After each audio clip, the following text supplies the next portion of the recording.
pour nous les jeunes d'aujourd'hui, on a besoin de l'Internet. Et très souvent, quand on utilise les connexions, on achète des crédits, on ne trouve, et les forfaits, on ne trouve pas essentiellement ce qu'on cherche dedans.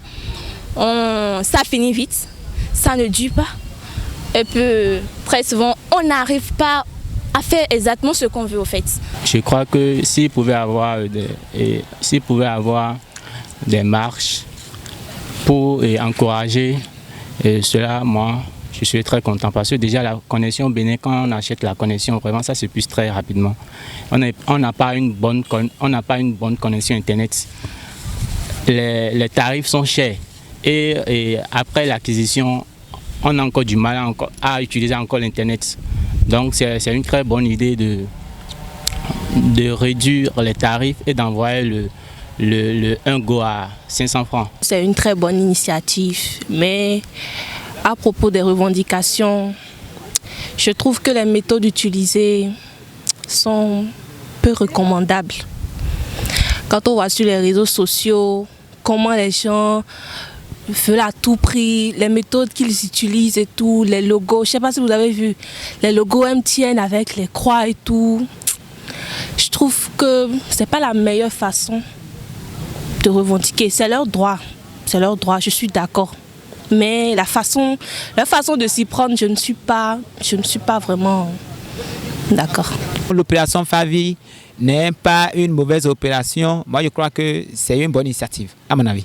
C'est une bonne initiative pour nous permettre d'avoir accès au réseau mobile à un coût moins bas, quoi. C'est un bon projet.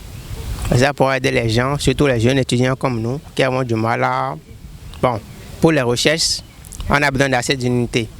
Donc, avec ce projet, ça pourra nous réduire les dépenses excessives. Je pense que c'est une cause très noble parce que actuellement le pays est assez cher déjà et on ne peut pas, pour se distraire, oublier un peu les soucis de la vie, avoir encore des problèmes au niveau de l'achat des forfaits qui, d'après nos constats, d'abord sont chers mais ne durent plus longtemps et ça se termine très vite. Donc je trouve que c'est vraiment une très très très bonne cause. Et ça nous met en dehors de quelques informations parce que aujourd'hui si tu n'es pas en mode payant sur le net, tu n'auras pas accès à toutes les informations alors que c'est nécessaire, surtout pour les étudiants et ceux qui sont en année de maîtrise, de doctorat et autres. C'est très important pour nous. Alors qu'à défaut de ces cours, de ces manques de moyens, ça ralentit parfois nos activités. La connexion Internet, vraiment, ça bouffe de fond. Et le fait d'en avoir et de ne pas en profiter, c'est pas bon. Déjà, on dépense pour une connexion parce que déjà, moi, par jour, même aller se connecter sur WhatsApp et Instagram ou soit la connexion ne suffit pas. Tu perds ta connexion, mais tu ne profites pas de ta connexion. Tu perds la connexion, 30 minutes, tu ne sais même pas ce que tu utilises. Donc, vraiment, et de deux, ça coûte de l'argent.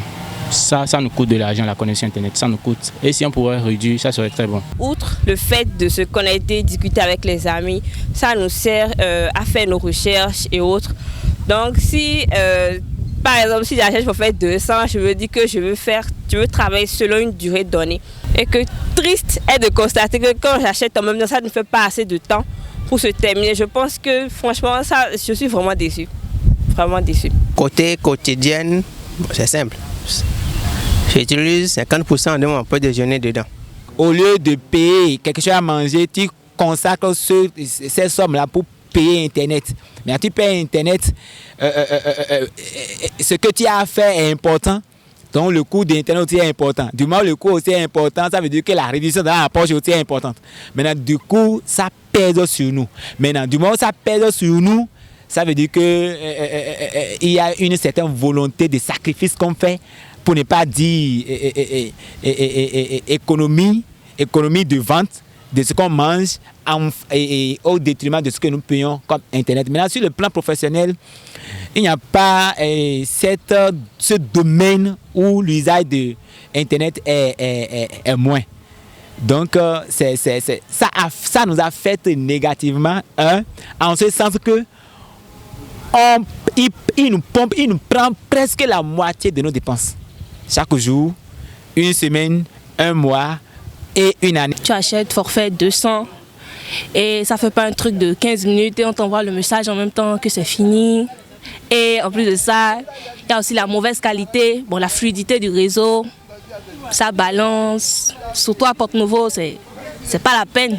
D'abord, ça me coûte sur le plan financier et le travail, ça n'avance pas vite à cause de la fluidité du réseau et tout.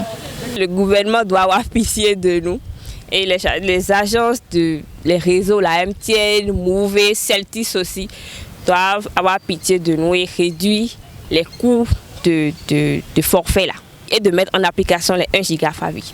Je pense qu'on peut aller voir les agents qui gèrent Move, MTN, Celtis, Bénin comme nous avons dit, pour qu'ils commencent par réduire fortement les tarifs sur les forfaits. Et puis, ils commencent par faire 1 giga Favi comme vous l'avez dit, là, ils commencent pas sur ça. Et nous voulons 1 giga Favi parce que moi aussi j'en ai besoin de 1 giga Favi. J'allais inviter les promoteurs de réseau GSM, c'est-à-dire Move et MTN Bénin, à écouter Celtis également, parce que c'est un nouveau réseau GSM qui bat son plein au Bénin. Et je les invite tous à mettre 1 giga Favi en application pour nous permettre d'avoir accès au réseau. 1 giga Favi, ça peut jouer un rôle, c'est déjà quelque chose. Il faut s'approcher des réseaux, d'essayer de négocier si possible. Parce que sans la négociation, ils vont toujours imposer je ne sais pas, je vais dire dictature, je ne sais pas. Donc ils vont imposer leurs décisions. Alors que c'est nous qui achetons l'Internet et on sait comment ça nous coûte. Je propose tout juste que les gens trouvent de meilleures manières de revendiquer ce qui leur revient de droit. C'est le gouvernement qui va interpeller les agents ou bien les acteurs qui sont ceux-là, qui sont les acteurs des réseaux, ou bien ceux-là qui nous fournissent ces connexions, de voir comment ça peut être favorable. Après cela, il faut aussi interpeller ceux-là, ceux qui sont même les agents même là, de cesser de nous voler, parce qu'ils nous volent trop.